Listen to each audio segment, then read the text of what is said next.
What's this price hike actually going to do to sales? Well, it's hard to say for sure, but you have to look at the fact that Tesla's already got 500,000 people have signed up to put down a $1,000 deposit to get one of these new cars. Now, that's for the cheaper version of it, but you have to figure that a percentage of those will convert. Hard to say how many.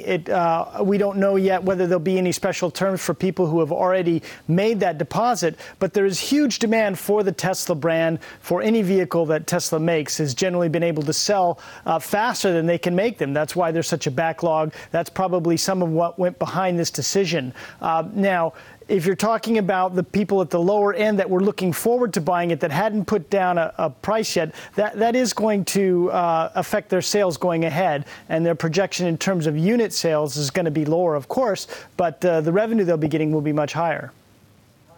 Dave, what does it mean for Tesla rivals?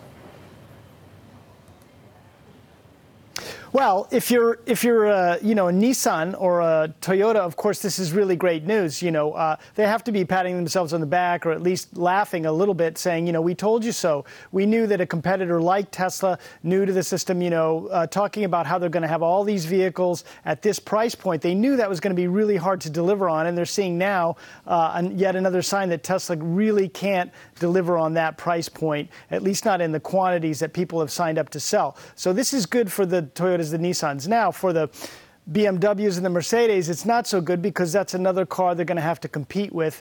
And, Tesla is gearing up to produce quantities of those. They're going to sell at that price that puts it, Tesla itself said there's a comparison to be made with the BMW M3. So it's right at that price point. It's a very nice car.